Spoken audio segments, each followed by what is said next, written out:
Hello and welcome to the latest episode of the White Pube podcast. My name is Gabrielle De La Puente. I'm Serena Mohammed. And today we're going to do a bit of a different episode. It's not just the two of us. We are joined by other people, but we'll introduce them in a minute. A few weeks ago, you might have seen us do a survey that was actually highly filled in by our lovely followers. We had over 800 responses on the survey, which just astounded me because I find it so boring filling in random surveys on Google. So thank you everyone for taking the time to do that. The survey alluded to some kind of super secret project that we are looking to do in the coming year. Based around the fact that we think that social media doesn't serve artists very well. This is not a new subject by any means. It's something that we find ourselves speaking about very easily with people. It's like everyone is bound to Instagram and to Twitter, maybe a little bit less, but it's like this relationship that we feel like we have to accept, and we have to put our artwork out on the internet because that's the only way that we're going to be in touch with an art world that goes beyond our own social circle, and it's the only way that we'll stay relevant, and it's the only way that people will remember who we are and what we do. But it's not a very fair platform, and actually it does artists a disservice in 100 ways. So over the past few months, we've been thinking amongst ourselves and with a few people in the White Pube Discord server about what those alternatives might look like. Is that the case of building a whole other website where artists are able to share their work? And if that's the case, why don't we all just go to DeviantArt? Is there something better? Is there something that's just more democratic and plain and to the point and feels like a comfortable, egalitarian space with better vibes than the horrible space that is Instagram? But unfortunately, me and Serena don't have a clue how to build websites, so we got in touch with people who do. So we're joined today by Kim Fole, who is the head of Geeks for Social Change. And we're also joined by Honor Ash, who is an artist based in Norwich. I'm going to let them introduce themselves so I can stop talking. Kim, who are you? I like the fact that it's plural you and singular you stacked up here. But yes, hello, I'm Kim. I set up this studio called Geeks for Social Change. I think it's about 5 years ago now, and it came out of a combination of sort of wanting to do community organizing, community development work from my kind of background in doing feminist and queer organizing, anti-racist stuff, a little bit of climate stuff, and mostly just wanting to do sort of more on the ground, hands-on stuff with communities, which I found just wasn't represented in this sort of the way that the tech industry shifted over that time. And I've also spent the last sort of 15 years making websites and little things for small organizations. I think some of us here have heard us because we helped the White Pube remake their website in this way, in a way that they could manage. And then I also did a PhD in this thing. I don't really do much about it anymore, but it's kind of about qualitative research. So I kind of started Geeks for Social Change to try and break down some of these barriers between disciplines, really. So you don't just have the tech people in one place doing their weird tech thing and not talking to anyone else. And then the academics, I think anybody who's worked with academics know they tend to self-silo and just do uni stuff, and it's always a bit weird. And then community stuff can always be very, almost kind of anti-tech and very sort of backwards looking and trying to kind of, I think especially left-wing advertising really has this reputation for being sort of trying 1970s tactics that haven't worked for 20 years over and over again and hoping for different results. So trying to live in this space of imagination and hope and planning and new things that kind of enjoys, to some extent enjoys technology in terms of what it can do for us, but is also critical of it as a kind of part of capitalism and the way that this sort of I think it's sometimes hard to remember that a lot of these sites that we're moaning about, like Twitter, Instagram, Facebook, have barely been around 10, 15 years. and in that time feel like they've completely transformed life on the planet and how we relate to each other. And I think now is like, maybe especially with the downfall of Twitter that seems to be in progress, it starts to feel like now's a time where the gloss has gone a bit and now it's maybe a good time to have these discussions about, like, you know, what has happened over these last 15 years and what do we want to do now. So that was a little bit of an all over the place introduction, but there you go. That's me. Hello. That was a great introduction. But do you want to say, like, maybe a few specific things that Geeks for Social Change has produced, just so people have, like, more of a concrete idea of what you do? Yeah, so our biggest flagship project has been something called PlayScal, which is kind of hard to explain because there's a lot of angles to it. But basically, we ended up working with some groups of older people where I live in Human Moss Side, talking to them, and who had this perception there was nothing to do in their neighborhood. So we went out to find why this was the case. And to cut a long story short, we just found that, I mean, it's kind of intuitive if anyone's dealt, you know, seriously talk to their parents or community groups about it, but it's like no one's really working together. So there's like 5 systems run by council, health service, housing authority, maybe a resident if you're lucky, Facebook groups, and it's just overwhelming. And a lot of the time word of mouth is fine in these spaces. And then basically, like, the people running the groups are often very digitally excluded and they don't really know what to use, and none of the software is designed for them either, because basically, like, I think, in fact, on the last Geeks of Social Change podcast, we talked about this, right? Like, Facebook events especially has just gone from kind of being a thing that launched a few people's careers actually a long time ago to being basically like, if you're not paying for it or making constant video, they don't care about you anymore. It's kind of mad how far that platform's fallen in terms of being a sort of community organizing stalwart. And so we're in this situation now where, like, people feel they should have a website, but they don't really. They might have a friend who does it, and everything's kind of broken down. But because all these technologies are very, like, self-siloing, it means you can't work together. So there's this whole thing you got to get over if you really want to, you know, digitally include a neighborhood in terms of, like, getting people to work together, training up these people who run community groups to publish things, and then just, like, having this overall strategy. So the way that PlayScal works is basically we sort of do it in a community development way where we find a group that wants to be onboarded, like a neighborhood. It's usually in a neighborhood setting. Work individually with the people there to help them publish a calendar using Google Calendar, Outlook, Eventbrite, Meetup, Dice, whatever they want to use. And then it aggregates all the content together and adds some loads of other little bits. And it spits it out into, like, consistent high quality events and service listings that can be on a ward level, so very zoomed in, on a district or a regional level. They can have interests applied. So it all sounds kind of abstract. It is a little bit, but, like, our biggest success, we just launched, like, last week, in fact, the Trans Dimension, which is transdimension.uk, which is a listing of events and services for the trans community in London.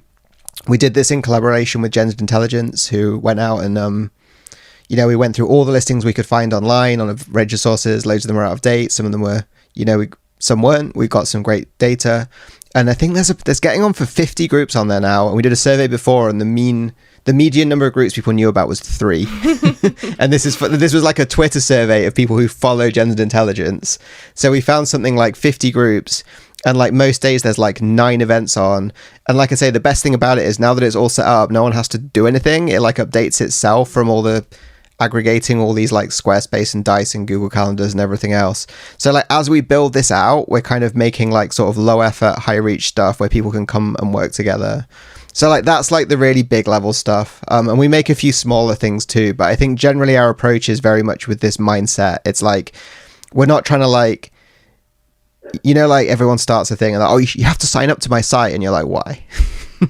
And it's always like, oh, you need to sign up for my tool, download my app. We're not like that. We're like, what is it you're trying to do on the ground, and how can we help?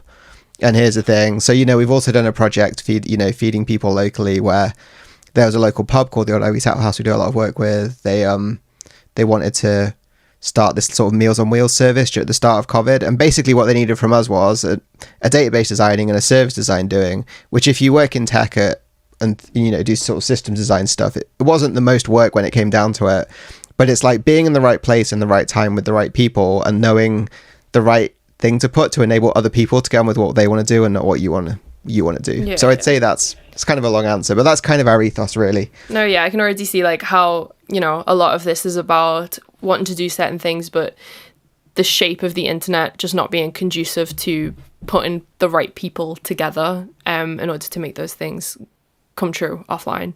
And if you ask a tech person, the answer is always more tech, right? And sometimes it's not. It's like, no, we have all the tech we need. What someone needs to do is slow down and go and talk to them. Yeah. You know? Yeah. I can see how like it would be so helpful for some kind of similar solution to fix the art world, which Wouldn't that be nice? Which brings us to Honor. Honor, who are you? How did we get speaking? What are you interested in as an artist? Yeah, so I'm an artist. My practice has always been around kind of communication and power and alienation and kind of the connections between people and those moments of connection. And it took me a long time to realise that actually all of this work kind of came under... I use the term internet informed when I'm talking about it, because I realised how much that spending just an awful lot of time on the internet had actually changed how I think. And just how my brain actually works. And so it took really, really a long time to realise that was a truth throughout pretty much all of my practice, which I guess shouldn't have surprised me, but it kind of did. And so since I've kind of realised that, I've been more researching the internet itself, the materiality of it, so the physical things that make it up, and how the understanding that we have of it societally generally being quite different to what it actually is, and then also how that changes how we see each other and how we see ourselves. So as part of this, I did a talk this year about imagining what the world could be like if all of our data had an expiry date. So thinking like if all of our photos would by default expire, all of our emails would by default just disappear after a certain amount of time, and we had to choose what we kept rather than just keeping everything in a big unsorted box that gets like thrown back at us randomly by on this day algorithms.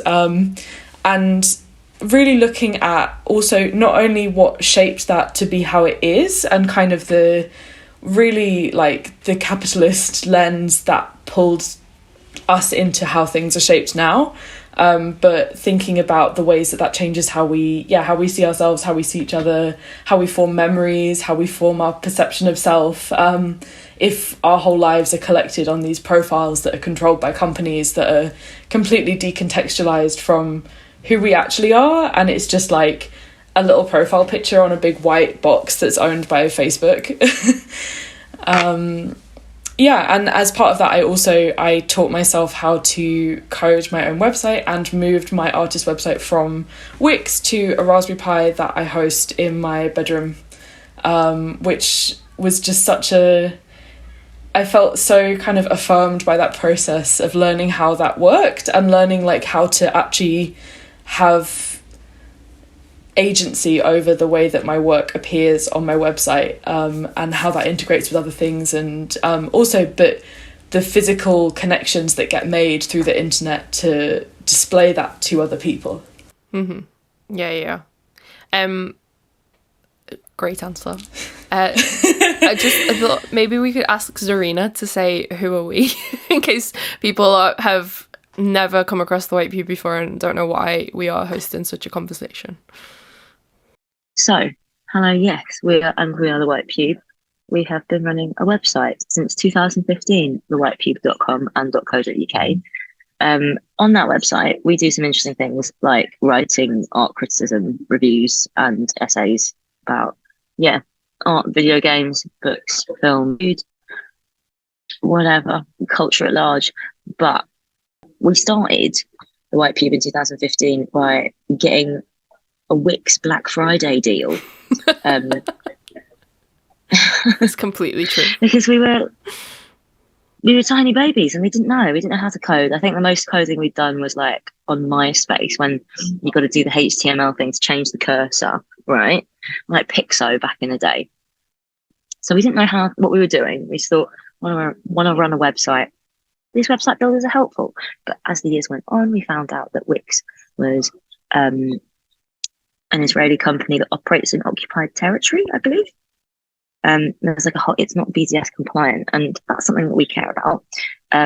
So we tried to move off Wix, but as weeks had gone on, the site was growing and growing, and we just didn't know what to do. But within the White Pube specific politic, it made sense for us to make a bid for separatism. Separatism? Serena's very ill for any listeners. You should see the balminess of her face right now. She's just like off on one. Yeah, it totally made sense for us to shift the website somewhere else. We got in touch with Geeks for Social Change, who gave us a quote. We did a massive merch run to raise funds, and then we hired Kim's services and Jazz's services to move the website over. And I think in that process, it sort of made me feel what you've just been describing, Honor, about like having more agency about where your work goes and how it goes there. And it has also, as a result of moving off Wix and having a website that, you know, does involve us doing more coding bits than we thought we would ever have to do because we'd been so spoiled by the website builder promise. I think ultimately it's made us write more. It's made us more creative. We've added new pages to the website because we feel like it's a more playful area to totally, get that writing out. And, you know, the blog would never have existed without the website change. Lads I Fancy would never have existed without the website change. All of these wonderful, totally important things. I just think we have more control over the shape of the site. And as a result, it means that ideas in keeping with the nature of the site are more likely to come about. Serendipity, it opens up a chance for serendipity. So the term we really like to use is digital independence, because I think it's less about the specific tech you use and more the fact that you're free to choose. Like the way that these platforms are designed is to like lock you into one vendor. So like there isn't an export tool on Wix at all. There isn't an export site on any of these. And the ways they encourage you to design is it's like they're all a little bit like having some horrific Word document where you're trying to arrange all the tables and you're not getting that content out without recreating it somewhere else.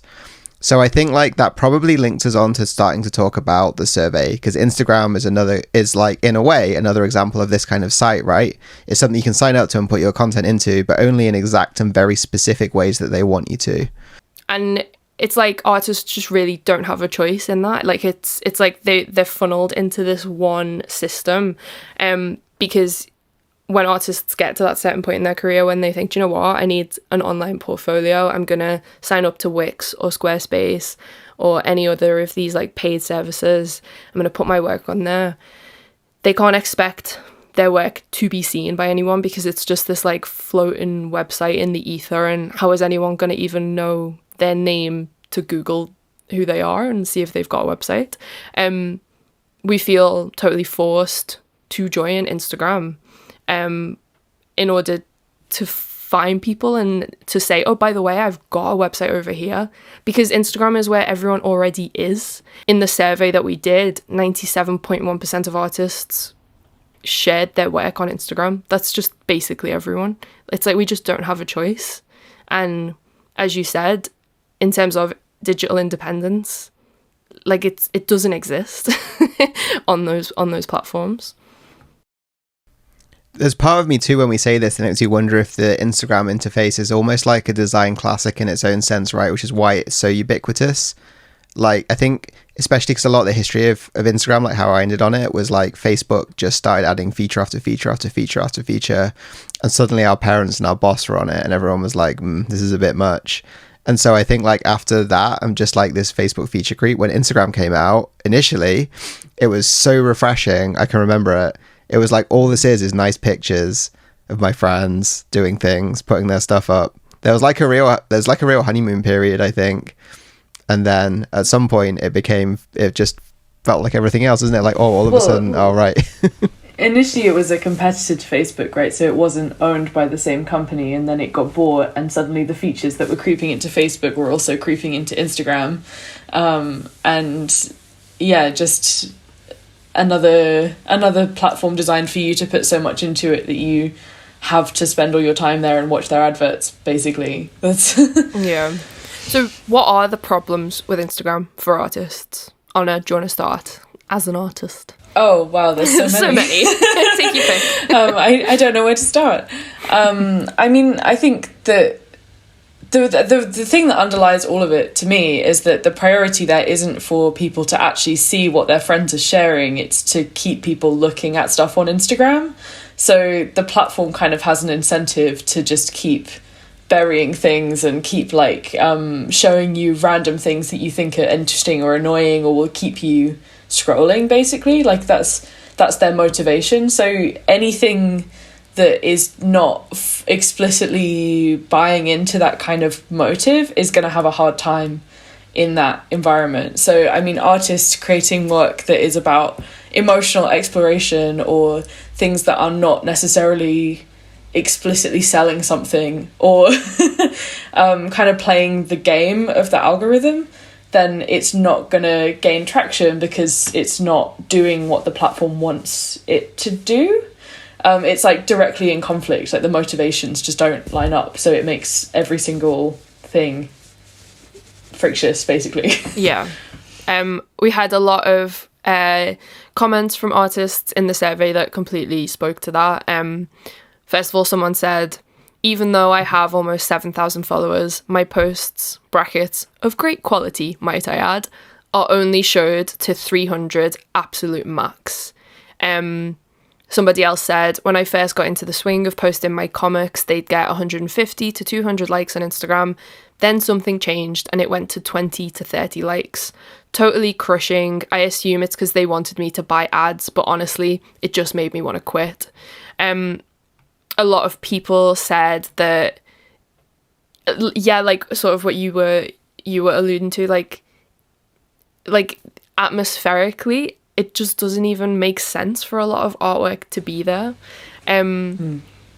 This is, I mean, with any kind of platform, there's the phrase that I hear quite a lot is context collapse, which means that like there's no separation between like you've not traveled anywhere to get to someone's house that feels a certain way, that has a certain atmosphere, so you know what you expect to find there.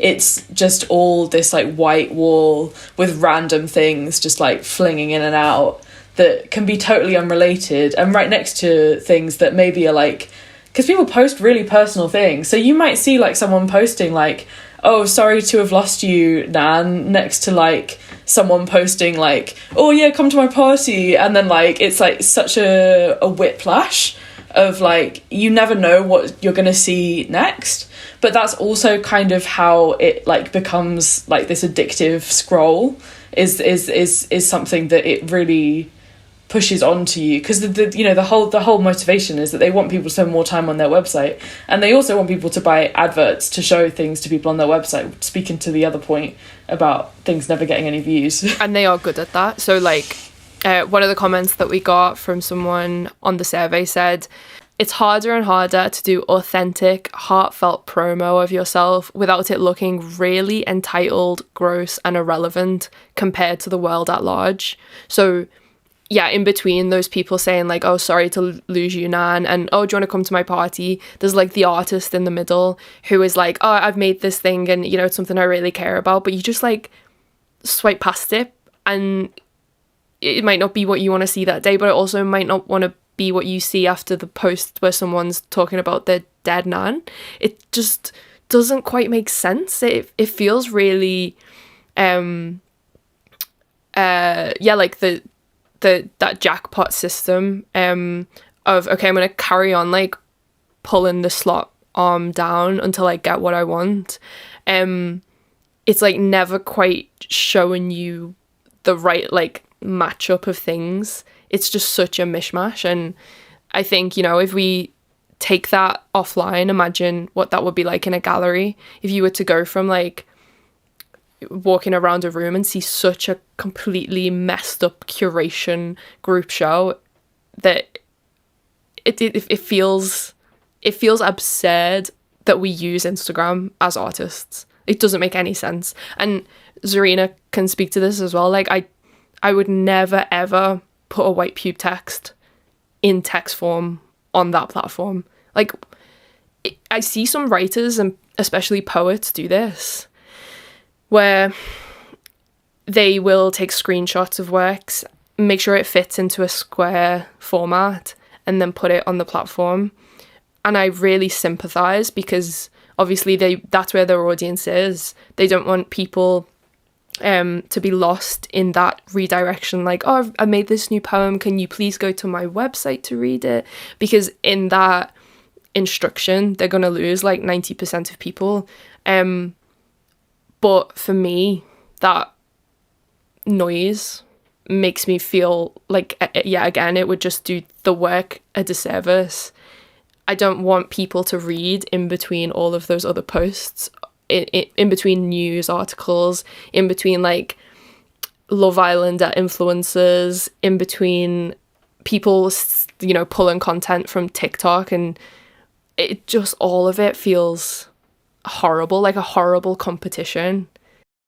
For me at the moment, I get there's so many like surgery fundraisers, mutual aid requests, and a lot of it too, it's like people, it's like friends of meme artists in countries that I don't live in, and that feels weird. I'm really empathizing with this at all. And again, imagine if you're in the gallery and all that stuff's there. It's such a strange place, and maybe there's something about it that feels really desperate at the moment too, because like there's the adverts, which are a lot already. And then there's like SponCon, which everyone's into because no one's got any money anymore and people like shiny things, so it's fine. And then there's like people like you say who are just like, please go to my site and leave this one. So there's a level of Instagram which is like entirely asks, right? You're scrolling through like 100 asks a day. That's so true. That's so true. Yeah. And I hate that is what I have to do, and I think that's what artists are complaining about. You know, they're limited in their experience of the artwork, but they're limited in the presentation of the artwork as well, and that's before we even get on to talking about censorship. But it also influences what actually gets made as well. If you've got like such a huge following that it actually materially changes things about your life to have that following on that platform, you're going to change what you create in order to, you know, keep the algorithm gods happy, you know, like do things that aren't going to push the boat or aren't going to rock the boat, in any particular direction, you know? Yeah, someone said not all artwork can be changed into a reel for the sake of getting people to see it, and that is like, oh my god, the pivot to video. Oh my god, the pivot to video. Instagram came out and said that, I think it was sort of towards the end of 2020, beginning of 2021. A lot of like major illustrators, it was sort of coming from a conversation from them, getting in touch and being like, why is my engagement plummeted? You know, this is where I make my money. This isn't just like a place I get some nice external validation. Like I make my sales of prints and jewelry through this app, so like you need to tell me the answers. And it was not long after Instagram had introduced Reels, which are the short videos that people post, and basically Instagram's answer was like, listen, the only way now to make sure your work is seen, because yeah, you might have 7,000 followers, but it's never going to be shown to all 7,000 of those people. But the way to try and aim for that is to use every single feature Instagram offers. And that means posting on main potentially multiple times a day, posting on stories every single day multiple times, using Reels every week, using the live feature every week, but also making use of like Instagram's in-service commercial options, so you can sell things directly through Instagram, commenting, replying to comments, liking other people's things, sharing things to posts, making sure you're using messages. Like, unless you are like a full-time Instagram user, essentially, it's probably gonna make you feel like shit, because you're just gonna think no one's seeing your work because they're not being shown your work, and you're not getting anything. Overall, it's everyone appealing for the same attention, right? I'm even remembering that period where people were like, oh, actually, can you favorite my post because that boosts up the algorithm? And it's like, and I think there was a period too, I remember in activist circles, I think it's still going on, but it's sort of died off a bit now. But for a while, it was almost overwhelming how many people were doing that thing you were just describing of like, we'll do some like infographic stuff about something awful that's happened over 8 slides. I've been responsible for a load of these, right? Then the pattern takes off and everyone's doing it, and all of a sudden you're just like getting lectured to. And I think I even remember seeing posts where it was like, here's the best things you can do to support people, leave a comment, do this. And again, it's people with small businesses, and it's just like, at what point do we just go, why is everyone competing for the same attention? The end game of this is everyone does the same things all the time, and the site is hell. It's already there, though. But it also gets like weirdly superstitious. Like, no one actually knows what the truth is of what, like, because it seems almost random and like kind of cruel, actually, like when it doesn't show things to people, or it doesn't actually, you know, someone follows you because they want to see what you're making. They don't follow you because they want like a chance of maybe seeing something you do in the future. They want to keep up with you.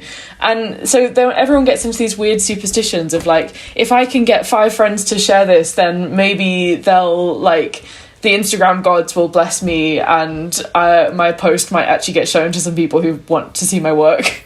Yeah. And if that work isn't often a painting or like an image, a 2D image graphic that uses a shit ton of neon colours, then you're fucked. Like, even the fashion world is having to respond to the business that they're doing through Instagram. Like, more and more fashion designers are using like neons in their collections and doing what someone recently called like flat fashion, so that it looks good from the front, and who gives a shit what it looks like from the side. Like, it's not about shape, it's about that one image that a street style person or an influencer can take for the sake of like propagating that product. What kills me as a fan of painting is how many painters are, again, I'm not criticizing anyone, I'm criticizing the fucking state of the world. Like, how many painters are having to basically become like process artists and action artists instead, and setting up a camera in order to film themselves doing the painting, because actually what the algorithm cares more about is like the verb. They just want to see paint being pushed along on a canvas in a really satisfying way, and they don't give a shit about like the end result, because that reel will be seen by potentially tens of thousands of more people than the static studio shot of my new painting. It is killing me. And that's what I think is especially crazy. Is it because, right, the art world maybe prides itself on being quite like highbrow. You can personally, consciously, like within yourself, you can divest. You can say, I don't care about the likes. But I think it'd be absolutely crazy of you to say that Instagram has no effect on the work that is produced by and large in like by majority of working artists at the moment. Instagram has been such an enormous part of the way that, like, I don't know, we form taste, right? Like it's been such a huge part of our visual landscape that like it has been so instrumental in taste for the past maybe past decade, maybe 8 years. And it has already had a huge effect on the way that working artists engage with the idea of aesthetics, right? It's like it's beyond just like painters turning into like action artists. It's like it's affecting the way paintings look, literally. Like I don't know if this is pseudoscience or if this is just like a fake statistic, but there has been, I think, an increase in the number of paintings that are like painted on square canvases, because it's just that's the way that for a while before Instagram changed their like aspect ratio allowances or whatever, that was, you had to put things in a square. You had to take iPhone pictures on a square. Like it was just, that was the primary aspect ratio for images that we engaged with in life, right? Because Instagram was such an enormous part of the way we interact with visual culture, the way we create visual culture. I think it's crazy. So I think it doesn't matter how You can say, oh, I don't want to engage with that. I don't care about the likes. The likes care about you, hun. Someone said on the survey, I just feel like it's pointless. Just throwing it out there into space, no idea who will see it being content. But what option do I have? I'm nearly 50, live in the country, and I'm completely disconnected from the cliquey city art scene. Yeah, it's like, it's this horrible lifeline for people, professionally, emotionally, socially, professionally. Like, it just kills me. Should we go and talk about these punishments a little bit? Because I'm really keen to talk about these. The punishments, go on. So I think the thing is, right, even now what we're talking about is like Instagram in the best case when it works. But like, so the wild thing about this survey we did, that yeah, like Gav said, we had 832 respondents, 160 people filled in, which is about 1 in 5, actually bothered to write in a story about being punished on social media. So that's probably a minimum, because I don't know about anyone else, but I can never be bothered to fill in the writing question. There's a few ways that people get punished on again, like this was so heavily skewed towards Instagram. Like, people were talking about it on Tumblr and Facebook, but it was mostly Instagram for this. It seems by far the most carceral. So the basic punishments, I think the mildest one seems to be removing your ability to boost posts or promote them. Some of that is related to things like promoting smoking. It was a bit weird. That one is a bit unclear what causes that.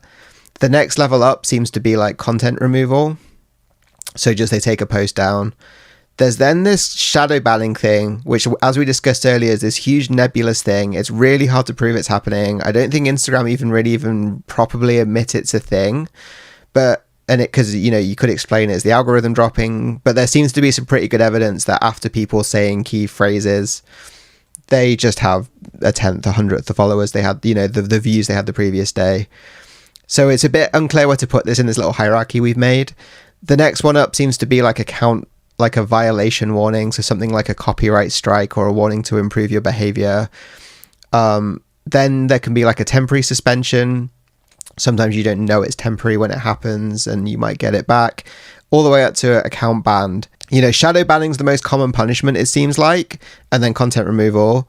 And then within that, the majority of the time, people just do not know, or like it's really weird and nonsensical. So someone said, you know, and some of them are a bit more understandable than others, but a bit weird, right? Like someone said they did an artwork about beheading the Queen and that was threatening violence and it got deleted. But then someone also said they posted a Two of Swords tarot card and that got censored. And then it gets weirder when someone says they're doing art bots and they're making this like weird AI art and that got removed. And then someone just painted Chester Bennington and that got removed. So there's like this whole scale of like, why can someone explain? And I think, like, you know, we're talking about kind of like cruel and unusual punishment here. This feels to me a little bit like that, right? It's like you're trying to make a living on this site and it's removing your content and you can't even talk about why. You know what the shadow banning reminds me of? It reminds me of when we all found out that Tinder was secretly rating everyone with like a hotness score out of 10.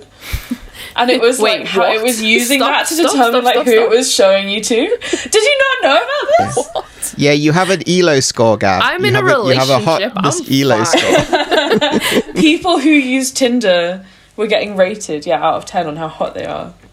Jesus Christ. Also, it's the way that like it's still like an issue with like apps like Hinge, like showing you people who are just not your type so that you engage with the paid features. Like it's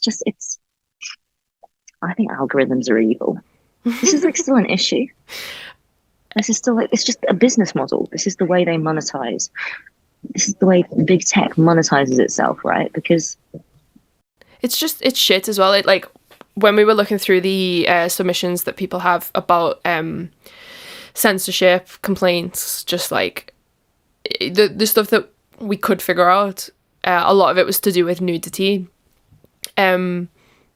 It's like it's really ironic, I think, that so much of like traditional art practice begins in like, here is a life drawing model, We would love you to study form. Here are pencils. Think about dimension and space and how the lighting falls on the boob. Like, it is still sort of like the fundamental beginning to most people's art practice. So for Instagram to like pull that out from under people is just like batshit. Like, it's probably gonna put people off looking at nude figures and just like the body completely. It's sort of, yeah, I just wonder what like the impact of that is gonna be. Yeah, so we had loads of people. I think this was like probably the thing in the survey that was the most. I don't think it's a grey area. I think it should be allowed, but in terms of like, probably the terms of service says you can't, but it's wild anyway. So like and we've got all these responses about it. So someone just wrote, "Why have you been censored?" Nipples in it, which I think is funny because it's like it's obvious, and it's so specifically nipples, right? It's not even boobs. And then these go through again. There's like a whole range here from going through from like. From sort of like someone said they do performances, they perform topless and they try and cut it, but there'll be like one frame where you can see a bit of nip, through to like someone scanned a buttock, which was part of a bunch of other stuff, and again like, but then it goes through to like drawings or like photographs of like. So someone went to a Sally Mann exhibit. I'm not sure who they are. Maybe you guys do. But like, you know, other people's artwork that's being displayed in exhibitions that presumably are like all ages in the real world, or like something relating to Yoko Ono. So like other artists, then all the way through to someone who just says, "My work has floral images that resemble vulvas." And these have been banned by this sort of like, you can't boost it thing. And they can't use hashtags related to vagina. So it's just like, and then I think there's even one person who said that they did some AI thing and it was nothing to do with nipples, but the algorithm decided it was. So I don't know what Mark Zuckerberg's personal issues with nipples is. I mean, it's really interesting because I feel like so much of that is just the scale that Instagram operates at, because like every different jurisdiction has different restrictions on what servers can and cannot host in terms of like adult content or like who might be exposed to that content, and like that changes all over the world. So if you're a website that is fully global, you have to kind of assume this kind of that you have to be like the most conservative node in that whole thing. You have to like go for the most like restrictive, like playing it safe, kind of overly like paternalistic content moderation policy, like purely because someone could sue you for being like, well, this image was on your server in this country and this actually violates this specific law in this random country. But that to me feels like really a product of just like the scale that they operate on, in that they're like, we want to be for everyone everywhere. So I actually don't know if they have moderation countries per country, because very famously Germany has very strict rules about not promoting the Holocaust and using Nazi imagery. And basically, like every tech provider, somehow Twitter manages, they do filter out all the Nazis in Germany that are seen everywhere else. So I actually don't know how much what you see on Instagram is dependent on the moderation policies of your country. Yeah, not sure. But either way, it's like absolutely slamming artists. One of the most interesting comments I thought that we got about censorship was someone saying that they set up a new collective account and they were banned for tagging too many names that were all in the collective. Like, you know, we can speak about the nude being a sort of fundamental part of someone's like art learning experience, but this just feels like another example. Like, so many artists do work in collaborations. Me as Arena work in a collaboration. People work in groups. Like, if all of this is having an effect on people where they do feel like completely unseen by the algorithm, unseen by the people that like chose to follow them, this feels like another example of how it's like completely forcing individualism on people in it's just a horrible way that just makes me think again, like, why are we on here? Like, why are we all putting ourselves through this? And fucking hell, I wish there was an alternative, because it's just so bad. It's really bad.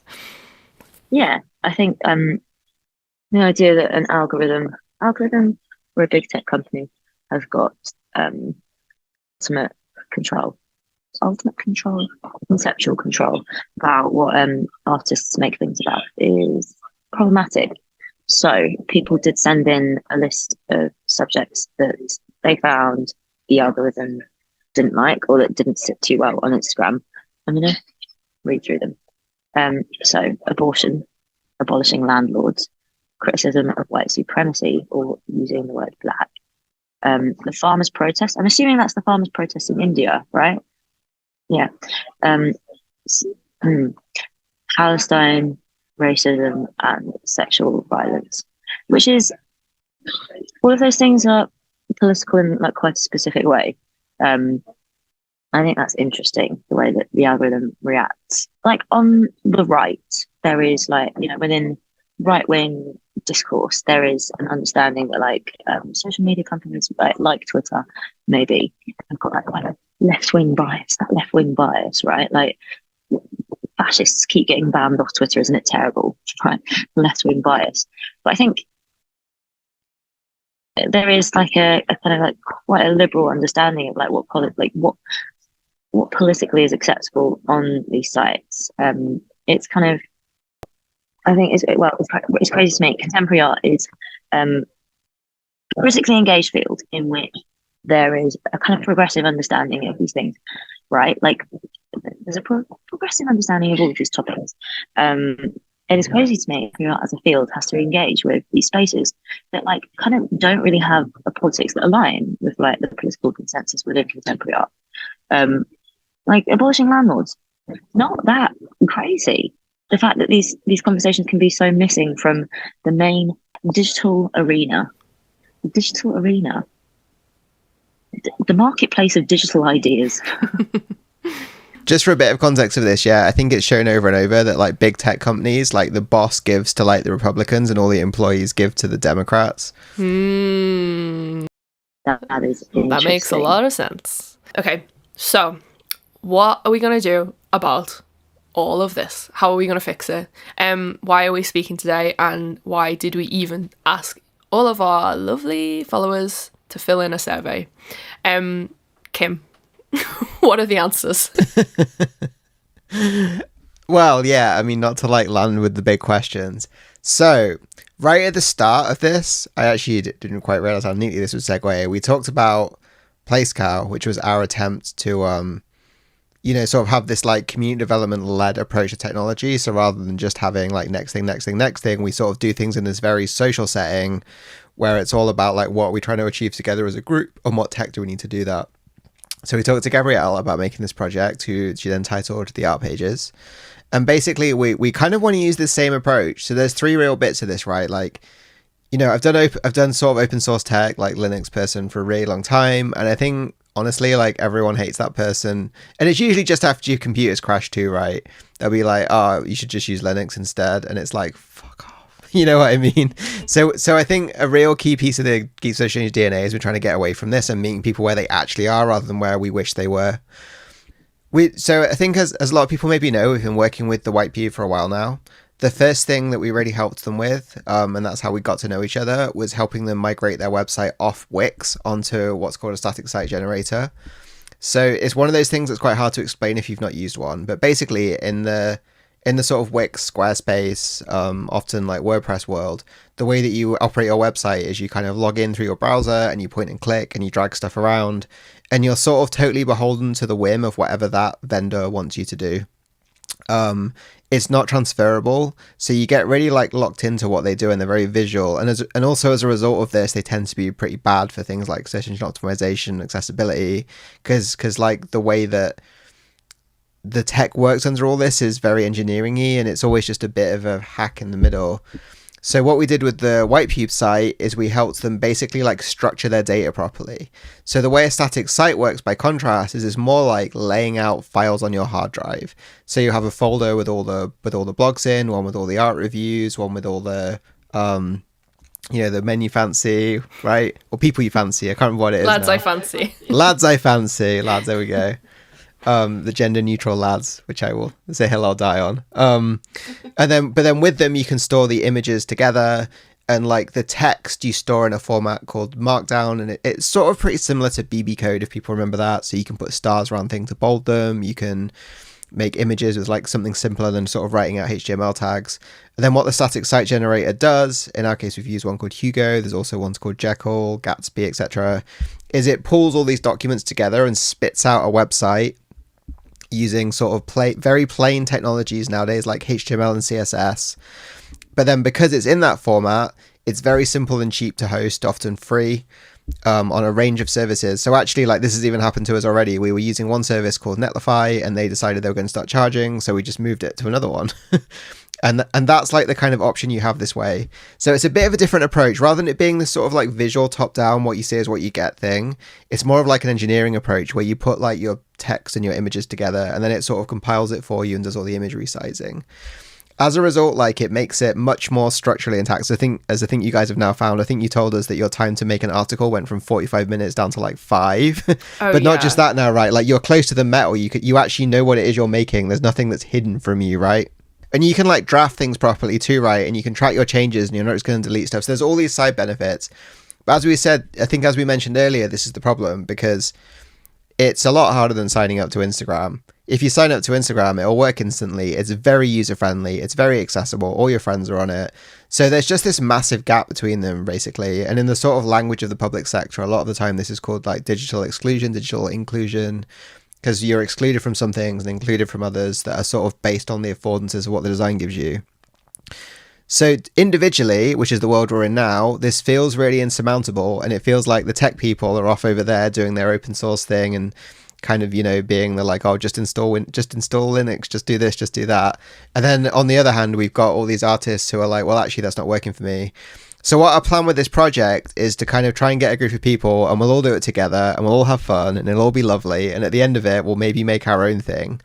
So I think there's 3 basic bits to the project. So I think one of them is what we really want to do is get like a little cohort of people who are interested in migrating their content off Instagram onto their own thing, which, as we acknowledged earlier, if you're doing it individually, it might not seem too worth it, because who's going to look at your own site? But then there's lots of technologies that basically what they do when you've got your own site is they let you read it with a computer. So the main one we use is called RSS. There's a bunch out there that I don't know how sidetracked we'll get with like ActivityPub and JSON and APIs and all the rest of it. But basically, and Gab's done a load of really cool posts about RSS that you might have seen recently. I don't know if you want to talk about that. Yeah, part of me thought like when we were doing this episode of the podcast, which is essentially let's all bitch about Instagram, because it's easy and fun and important to acknowledge how shit it is, while also like catching up our audience on the fact that the reason we did the survey is to try and pull together some information so that we can write a funding application to start to do this work in earnest. Part of me thought that maybe we should just do another episode that was all about RSS, because it's so fun. What does it stand for again? Just remind me. Really simple syndication. I should remember it because it's so simple. But basically, like, RSS is way old, and when we talk about it online, it's normally like our older followers who are like, really? ? Like, you're interested in this? We thought that was dead. Anna, do you want to like describe what it is? I think you would be able to do it justice. Sure, okay. Yeah, so it's... Oh, how do I approach this? So it's how podcasts work. So if you have a podcast app, you might have, especially if you subscribe on Patreon, people who have private podcast feeds, you can put the address of the podcast feed into your podcast subscription app, and then it pulls through the new episodes of that private feed. And so the way that RSS works is literally exactly like that, except it's for really everything instead of just podcasts. So podcasts kind of went down a very specialized route for audio, but an RSS reader, it looks, you put an address into it of someone's RSS feed, and it checks that address for updates. So it pulls through the new things that they put onto their website, in the same way as new podcast episodes come into your podcast application. But except it can be blog posts, and a lot of the time it is blog posts, but it can also be photos can come through. And a lot of sites actually have it automatically supported in some way. It's usually really hidden. It's not very obvious anymore because it was a very common way of reading the internet, essentially. But I mean, Google kind of killed it a little bit, but it still exists and the infrastructure is still there. So things like Tumblr automatically create RSS feeds of posts that you can just subscribe to, and as well as, you know, sites like Blogspot. It all, the infrastructure is still there underneath, basically. Is that useful? Is that a useful it's useful. I think what I would add is that, like, in practice, for me, what that means is on my phone, I have an app called Feedly, like Feedly. I have another one on my laptop whose name I can't remember. And basically, I go on that app, it's completely blank. I add in different RSS feeds, which are like in the form of a link. So the White Pubes one is like thewhitepube.co.uk/index.xml. I put that link into the RSS feeder, but I also put in the link for BBC News, Kotaku, some, you know, Honours blog, like all of these different things that I want to read. And then the app automatically pulls all of the new updates on Honours blog, all the new stuff about God of War Ragnarok from Kotaku, and it brings it to me. So for me, that's huge. Like, I can't believe I didn't know about this sooner, because I just, as many people, got into that rhythm of like, when I go on the internet, I go on Instagram and Twitter and YouTube, and that's it. And like, I almost forgot how many people were doing these really interesting blogs outside of those things, which is like so stupid of me as someone who runs a website called The White Pube, like someone who should really know about this. So it's important for like a number of reasons. One, I think it really helps to remember all of those things without having to go out and do that work for yourself. Like, instead of every day opening up 100 different tabs, it's just doing the work for me. And like, brain fog wise, that's great. Find it really accessible. I also think it's important because of the entire point of what we've been speaking about today, which is like, me and Zarina on October the 12th, 2015, were like, let's start a website. And it was funny. And we started a website, and then the same day we started a Twitter account because of that problem that we've been speaking about. Like, we needed to tell people that there was something on that website. And then we, you know, a week later started the Instagram account, and it functioned in the same way. So while we were posting what we really cared about, which was exhibition reviews on thewhitepube.com, we still had to go and use Instagram and Twitter as like a way to go and knock on everyone's doors, or like a town square, and just like bellow that there was a new review, go to the website. And we saw them as like, yeah, like very much instruments, and then they evolved into their own thing. But basically, over the past 7 years, we have grown to hate Instagram, as functional and sometimes entertaining as it is. The use of an RSS reader means that we can say to people, oh, just download an RSS reader so that all the White Pube posts come to you, and we don't have to come and knock on your door and bother you and do the thing that Kim was talking about, which is like begging the audience for something. Like, we're not asking you to go and read the new text. It like comes to you anyway, and then you can decide whether it's something that looks interesting to you, or you read it, you care, you read it, you don't care, whatever. It feels so important. So important. And I wish more people were speaking about it. Again, it's that thing of like digital inclusion. Like, it does just take like 5 minutes to get your head around, which is too much for a lot of people. And for me, it was too much for a long time. And then I got so sick of Instagram that I almost like backed myself into a corner, and the only way to come out that corner was to learn about RSS feeds. And it's subtle too, right? The benefits are subtle. I think there's lots of other little ones, because I've still not fully converted to it.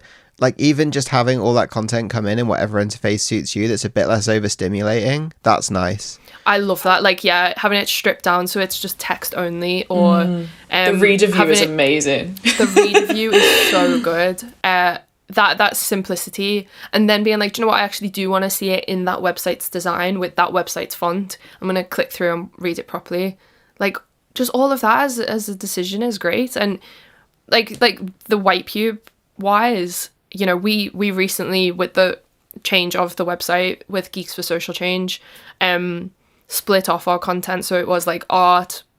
So I'm saying like thewhitepube.com/art/games/misc for prima facie on tell me I'm worthless, and then /blog and /podcast, and like /grant. All of these different little updates that we put out are so disparate. But this completely brings it all back, and it shows like this is all part of our practice. It's all under the same umbrella. Here it all is together, and I think that is so satisfying. I feel like I feel like a preacher. I feel like I've not shut up about this for so long, and I really was surprised that when we put out the post on Instagram initially, just to say like, by the way guys, this is what RSS is, how cool is this? It's like the Marge Simpson isn't this potato neat meme. Like, I feel like that. I feel like possessed and a little bit embarrassed. I think it's funny because there's a lot of discussion with, I don't want to get too sidetracked talking about the Fediverse, but there's a lot of discussion around at the moment about decentralized tech, and I think like a lot of it's quite intimidating and hard to get into, but RSS is a really interesting simple one because it almost harks back to like when the internet was a bit simpler and where there wasn't these mega sites like Google that would just scrape everything together you'd rely on for everything. And I think just like because of that, it's like just this idea that all we really want the web for is to like publish what we're doing and follow what our friends are doing, and we don't want all this advertising and over the top thing and to deal with ad blocks and to go through all this almost like armor you have to put on to browse the web nowadays, right? Yeah, because it can be like, it can really take you off guard.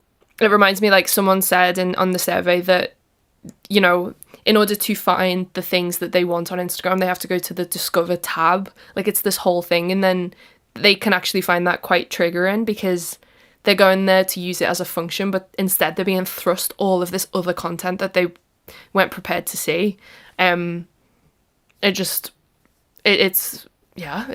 very like overwhelming, right? Like the way that it all works is just very maximal and overwhelming, and like kind of trying to get all your senses and like full screen video first off, and everything's playing out loud, and like, you know, I feel like every few weeks they change how to keep things muted. Like, I despise that.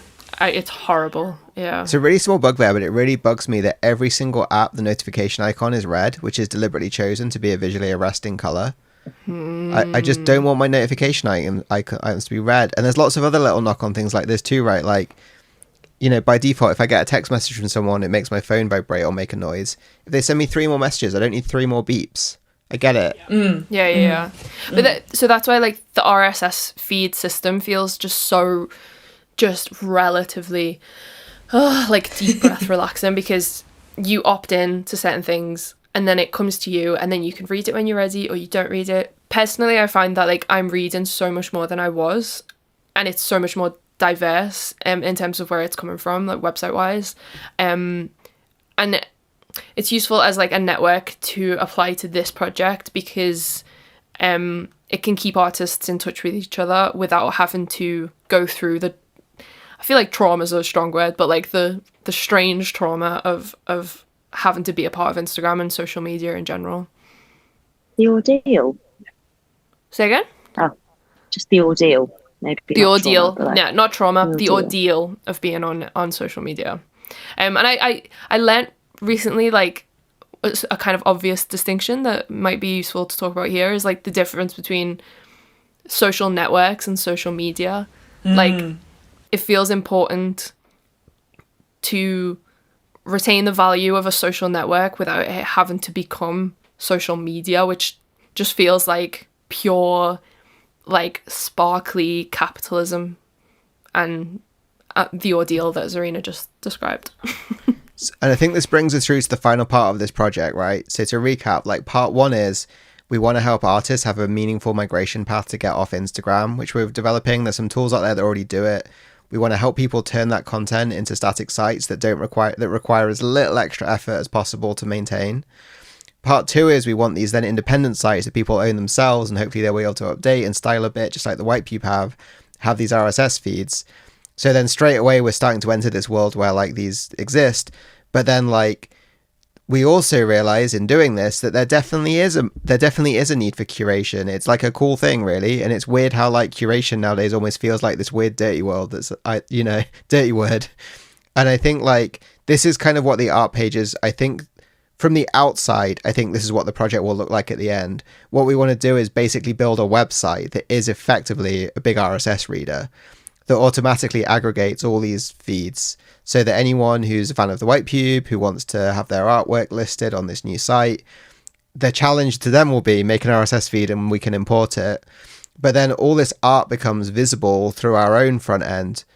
So, like, in a way, this is like, you know, us creating our own Instagram, but the idea is we're going to try and do it in such a way that, like, it's open, right? So if you don't like the White Pubes one, you can download the software and set your own up and aggregate your friends' artwork and do your own thing that you want in your environs. If you look at the site and you only like a few of the artists, you can just get their specific RSS feeds and import them into your RSS reader, do what you want.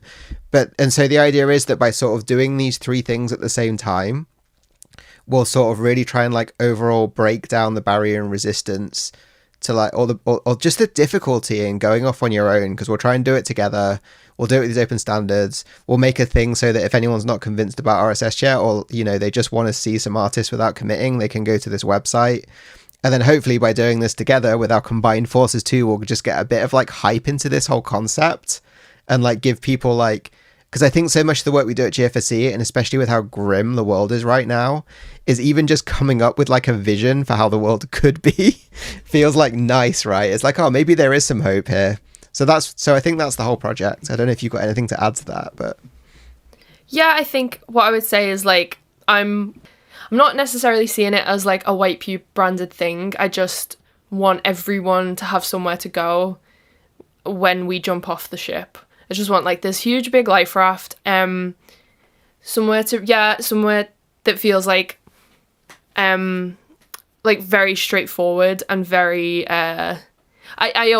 you know, we're still figuring out exactly what this is going to be. So when you say the word curation, I think, no way, like, this isn't being curated. Kim's wrong. Because, like, I think it should be more democratic than that. I think we use the word art pages in italics and in pencil because, you know, the yellow pages was so nicely organized. It was like, I need a cleaner in Liverpool now.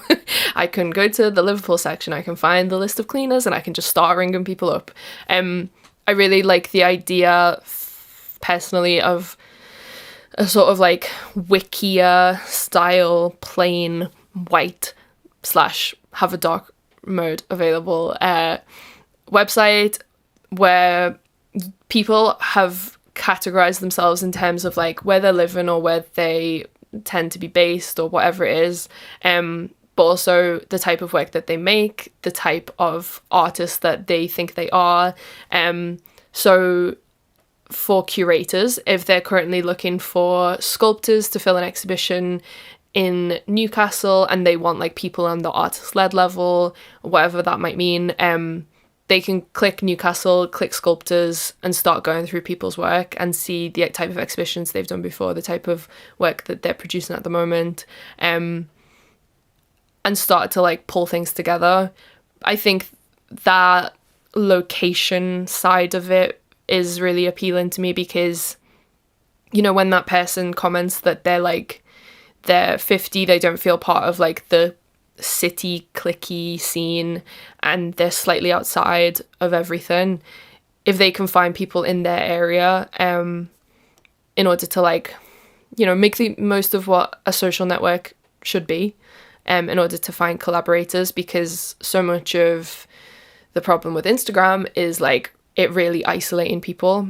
I'm kind of seeing this in a few angles, and we've spoken over the process of like trying to put these ideas together about, you know, who is this for, and like, should it be for certain types of people, should it not be for certain types of people? Like, if Damien Hirst was listed on this website and he'd put his RSS feeder through, and it meant that the website was also being updated with Damien Hirst's latest stuff, like, is that a problem? And for me, I think no, because it means that it would raise the profile of the person who is also a painter in London and is listed alongside Damien Hirst, and I think that would be quite leveling. What but we'll if he's see. selling NFTs though? Oh, well, I mean, I'm not going to speak on that. I think, just to reiterate, like, a lot of this is still very much coming together. But that shape that Kim describes feels like a winner to me. I really like it. It feels I guess empowering. when I say curation, though, what you were describing is more what I meant by curation. Maybe we got into the weeds with this a bit. So I think, like, because a lot of the work with PlaceCal is it's like data out there is pretty messy, and a human needs to make it nice. And usually that's the role of people who are really good. Because I think a lot, you know, I've been trying to like force you to be a bit more businessy, which is possibly a bad thing. But I think part of that is saying, I think the White Pube are a really vital arts infrastructure organization. And the work you do and the networks you work with are just really important in their own right. So I think at least in the first instance, I'm almost saying this is a way to support that. But it sounds like you've maybe got a vision past that, which is about making this not something that's maybe run by YouTube, but more democratically owned in a way that's like TBC. Exactly. Well, so that's sorry.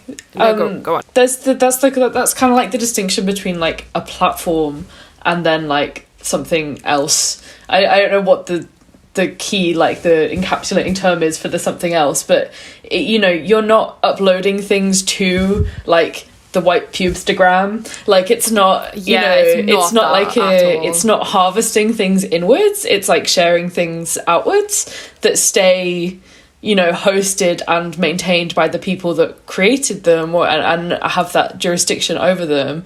So it is, you know, it is different than like, it wouldn't make sense almost for it to be like a White Pube branded thing, because it's like, you know, this is like a directory almost of like how, you know, and in the same way that, you know, talking about the yellow pages, that's not, well, I don't want to get into the weeds of it because I don't really know how it fully works, but like, it's still, you know, if everyone is listed there, it's not like, you know, someone, but again, did they take payment to have bigger adverts? Is that part of how that works? Without that feature, everyone pays to be in it, I think. Okay, so maybe it's not the best example. I take it back. It's like, you know, the same way that you described the categorization system of a static site generator, Kim. Like, it's just the folders on a desktop, right? And you've got the little documents, and I do my folders in quite a stressful way, but where I organise it by year. And like within each year, but like it's that, right? Like maybe you want to organise it by year, maybe you want to organise it by city. So maybe it's the yellow pages, but like cut and paste. Yeah, I think directory's like the neatest word for it, but just something with like a really good filtration system. Like, you know, I was hanging out last night with a dramaturg. Like, there's something important to me about this covering like comedians and musicians and like seamstresses, like people who make things and can be found, and we're all there together, and it just feels so neat and clean. I think that's one route, but actually another route might be that it's more appropriate that they set up their own instance of our software and do their own thing. But yeah, potentially, like if there was you know, one huge thing that everyone sort of fits into, but actually all the theatre people in Liverpool want their own space. It's kind of similar to like me and Zarina have long been maybe jealous of like the Norwegian system, where like there are, you know, museums and galleries, but actually there is the Sculpture Association and there is the Photography Association.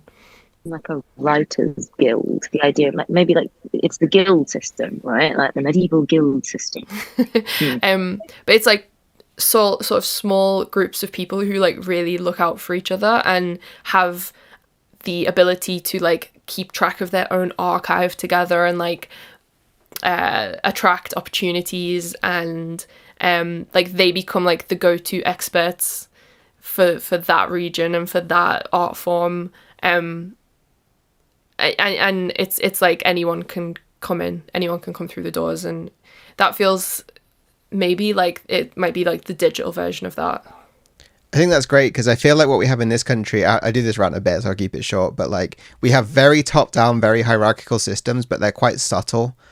So we have so like, you know, there is this real trickle down thing, and you know, we were talking about the impact that the Arts Council has, that that Instagram has. You could also say the Arts Council have a massive impact over even what kind of art you can make in this country if you want to take that step from doing a few drawings to becoming a professional artist, right? They control so much of it, and it's completely top down.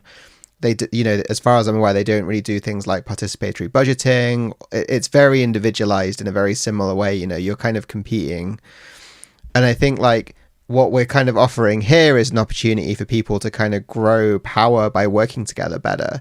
So each individual artist is in a position, each individual artist has to compete for these big funds. But yeah, if we have 20 people together, is that a different prospect? What does it look like if we suddenly start having people able to like work together? And I think this sort of like soft bottom up, you know, for me, this is like the kind of very sort of soft anarchism I'm trying to practice these days, which is, you know, about helping people see where there's an oppressive power structure that affects everyone and helping them work together. Because I know one question I asked you in this a while ago that I think this is a good segue into is like, I think, you know, we talk a lot about, you know, things that sound cool, maybe a bit slogany, like, you know, saving the art world, fixing the art world. And I think it's terrifying. Like what, you know, and maybe this is a question back to now, if you've had any more time to think about it, like what would it look like to fix the art world? What would an art sector in this country that actually served people's needs for both artists and kind of like fans of art look like? I think more and more as time progresses, I don't know if there is a version of the art world that could ever. I think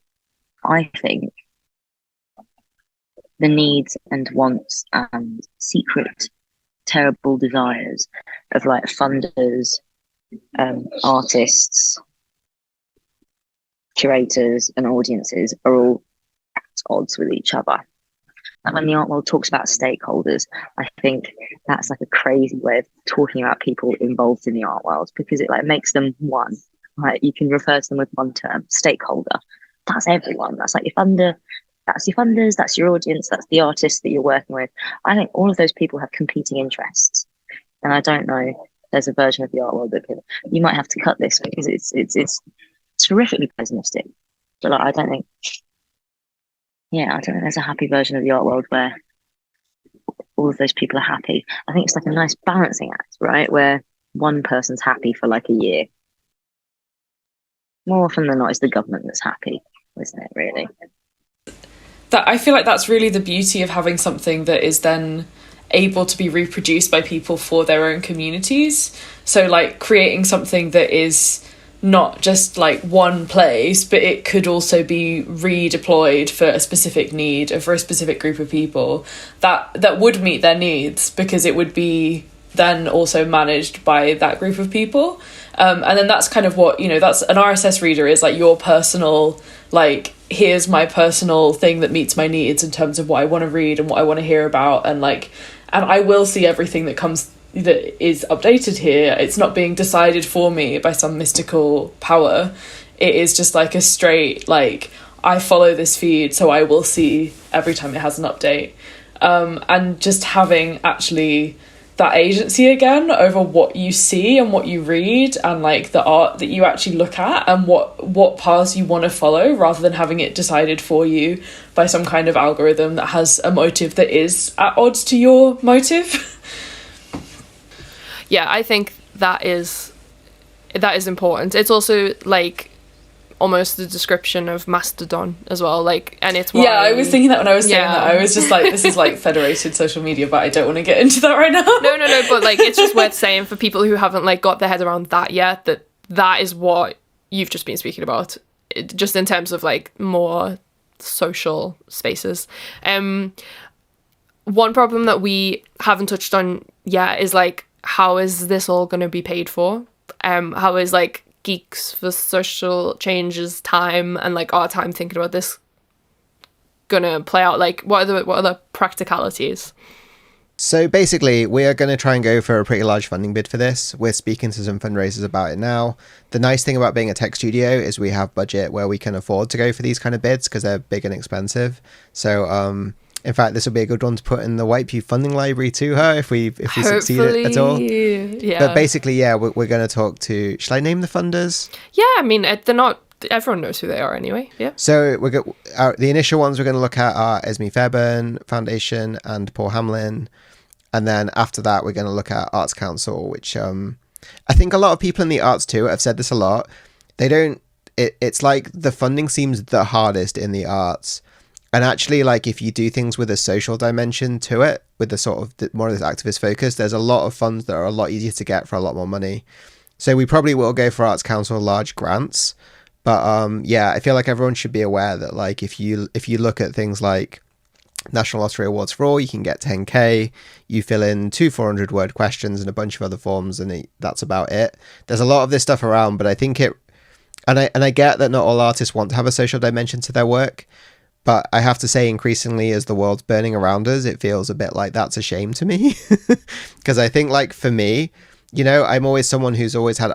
I don't know how I consider my practice nowadays. One way of looking at it is what I try and do is put together these creative things that in another world might be considered kind of collaborative artworks. I don't know.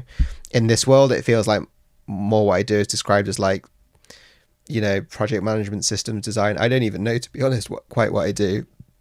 And I think for me, the exciting thing about this is that there isn't a clear definition yet. And it's about kind of returning this autonomy to community hands. Like, there's a book I read that's amazing called Decolonizing Methodology. I've spoken about a few times. And I won't get too into it. But one of the points it makes really early on is that, like, one of the big things that colonization did was sort of like break up these bits of life. So instead of like having things more integrated, it's like, if you do research, you're an academic and you work in a university. If you're an artist, you make paintings or sculptures or whatever, and you go in an art gallery and you compete in that system.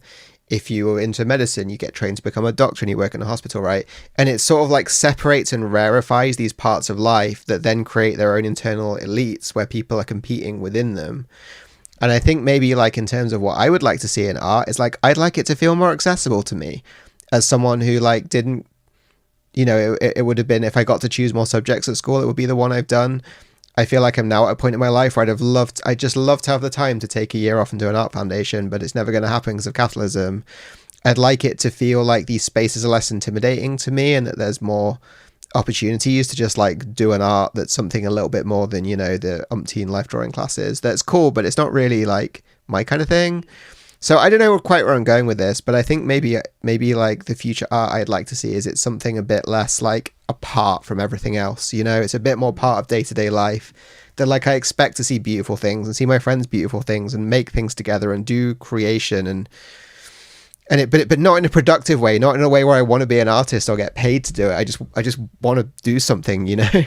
How amazing would it be if, like, you know, we built this directory and maybe it became so established and so the go-to and so like, yeah, of course my RSS feed is linked to the art pages, obviously, that it wasn't just like necessarily art interested audiences who already go to galleries and who already know like the deal, who went on that directory to like have a look around, but it was like your mom who was like, I also don't want to just go between like the same two websites. I'm just gonna click on this and like, you know, maybe we have my favorite feature of all websites, which is like I'm feeling lucky, you know, roll the dice button, and it ends up on like Kim's RSS feed for art, and my mom is like, interesting. Like, and then clicks the button again and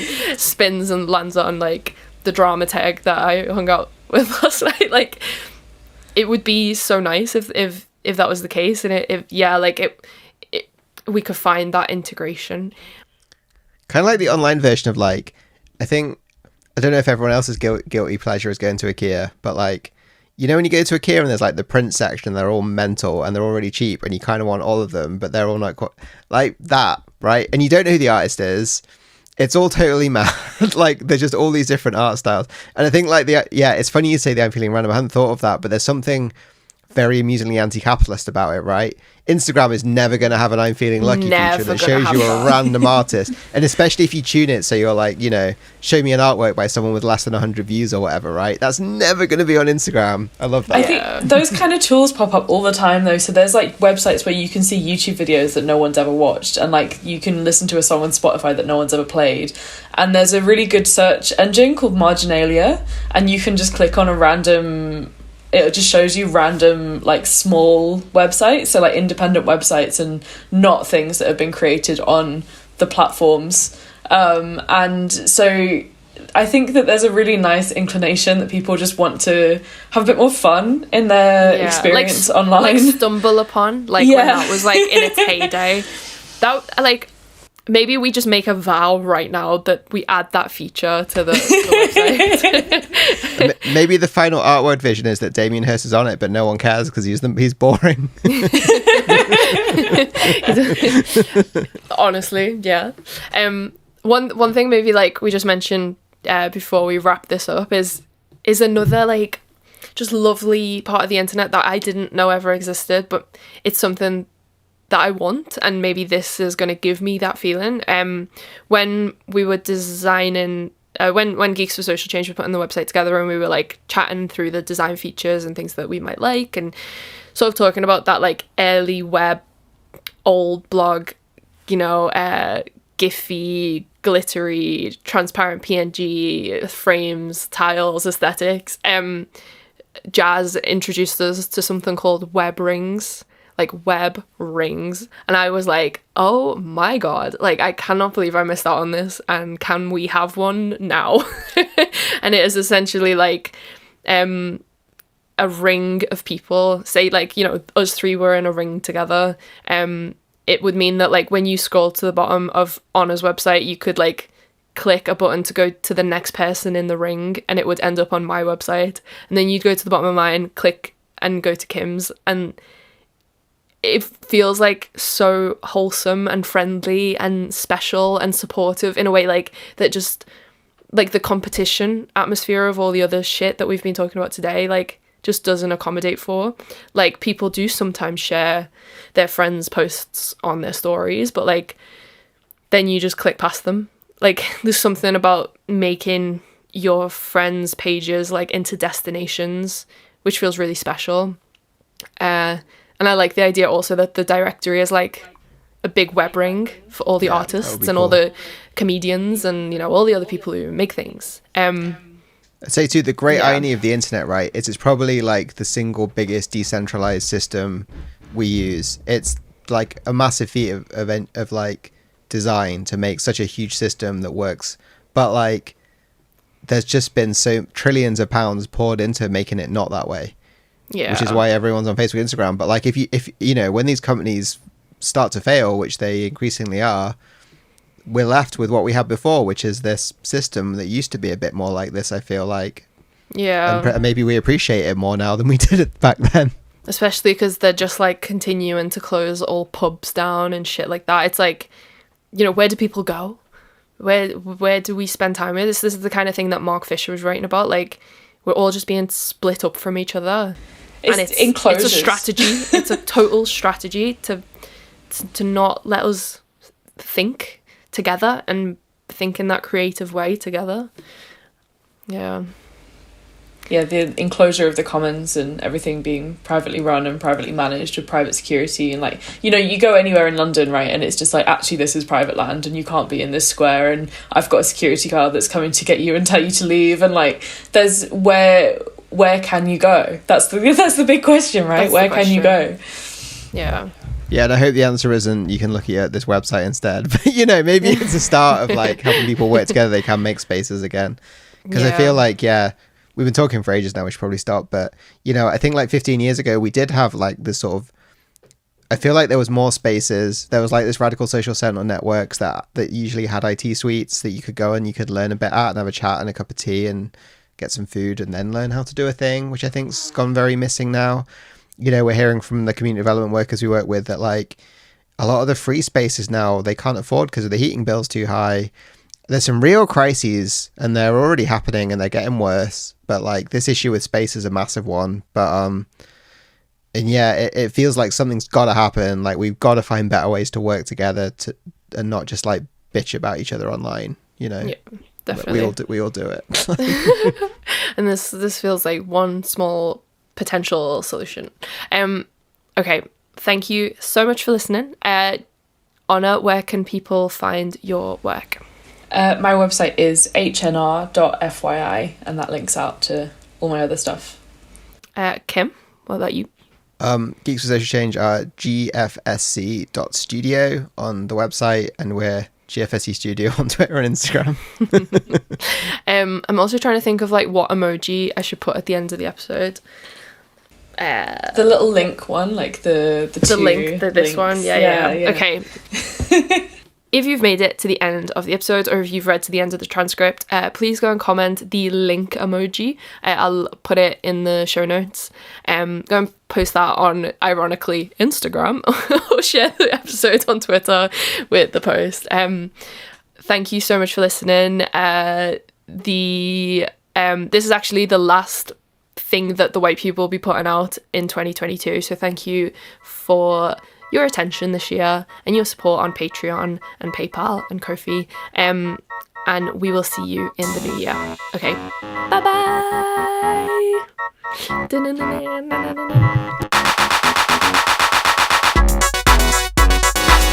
White Pube.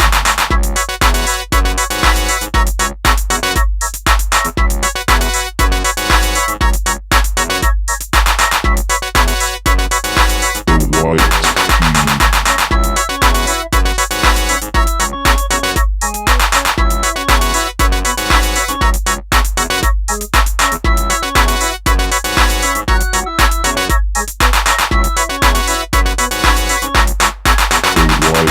Pube.